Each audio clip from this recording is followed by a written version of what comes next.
গেল কয়েকদিন যাবৎ সোশ্যাল মিডিয়াতে শেখ হাসিনার অবস্থান এবং তিনি বাংলাদেশে ফিরবেন এই মর্মে বেশ কিছু পোস্ট, ফেসবুক স্ট্যাটাস, পাশাপাশি বাংলাদেশ আওয়ামী লীগ ফ্যান ক্লাব, বাংলাদেশ আওয়ামী লীগ বিভিন্ন যে পেজগুলো আছে সেখান থেকে পোস্ট করা হচ্ছে।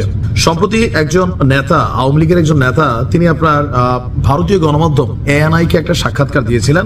ওই সাক্ষাৎকারটাকে বেসিস করে আজকে 13 তারিখ, আগামীকালকে 14 আর পরের দিন 15ই মার্চ বাংলাদেশে ফিরছেন শেখ হাসিনা, অথবা বাংলাদেশে তিনি অবস্থান করছেন এই মর্মে কিন্তু আপনি দেখেছেন নিশ্চয়ই আপনার আইডিতে থাকা বা বিভিন্ন জায়গা থেকে আওয়ামী লীগ পোস্ট করছে। আসলে ঘটনার সত্যতা কি? দেখেন, বাংলায় একটা কথা আছে যে পাগলের সুখ মনে মনে। যাদের মাথায় সামান্য ন্যূনতম সেন্স আছে, অথবা ধরেন কি বলে যে সামান্য বুঝ জ্ঞান আছে, তারা এই বিষয়গুলোকে একটু বোঝার কথা।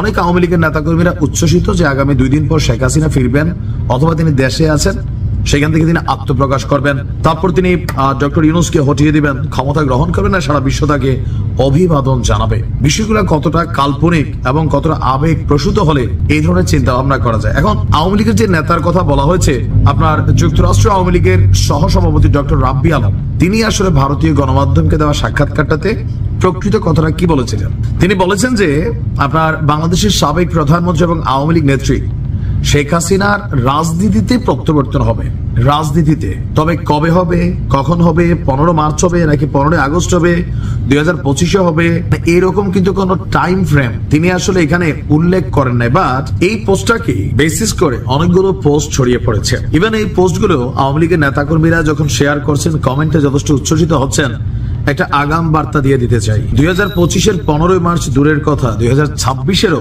15ই মার্চ শেখ হাসিনা বাংলাদেশে ফিরবেন, এটা অসম্ভব একটা ইস্যু হতে পারে। বাংলাদেশে থাকলে তিনি হঠাৎ করে আত্মপ্রকাশ করতে পারেন, এটা নিয়ে নানান ধোঁয়াশা তৈরি করা হচ্ছে। এই পোস্ট দেখে যারা মাঠে নামার চিন্তা করছেন তাদেরকে আরেকবার সাবধানতা বাণী দিয়ে দিই। গেল কয়েকদিন আগে ফেসবুকে একটা পোস্ট আসছিল, ট্রাম্পের একটা বক্তব্যকে আপনার বাংলায় অনুবাদ করে একটা ভিডিও ভাইরাল করা হয়েছিল যে ট্রাম্প ডক্টর ইউনূসকে তিনি প্রত্যাখ্যান করেছেন এবং শেখ হাসিনাকে তিনি প্রধানমন্ত্রী হিসাবে ঘোষণা করেছেন।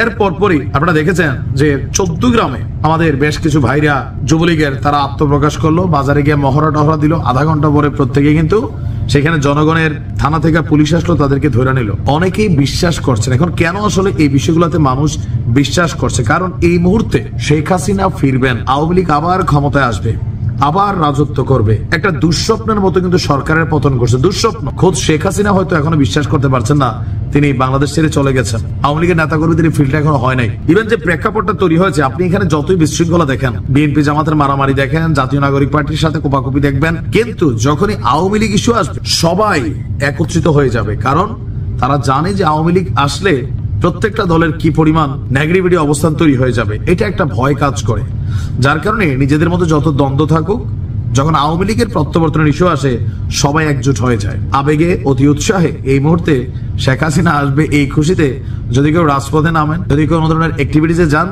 100% আপনি বিপদে পড়বেন। কারণ সরকার ছাত্রলীগ, যুবলীগ, আওয়ামী লীগের নতুন একটা তালিকা করছে ভাই। হইতে পারে এটা আপনাকে গর্ত থেকে বের করার জন্য।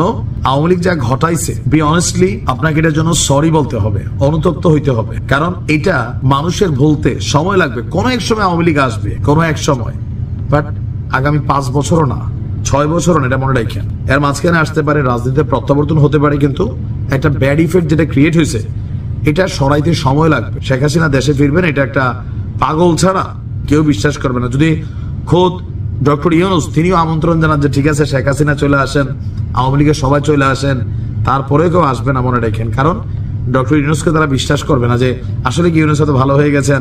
জাতীয় নাগরিক পার্টি সবাই যদি একজোট হয়ে বলে আসেন, প্লিজ আপনি আসেন, আমরা আপনাকে প্রধানমন্ত্রী পদ দিব, জীবনও আসবে না।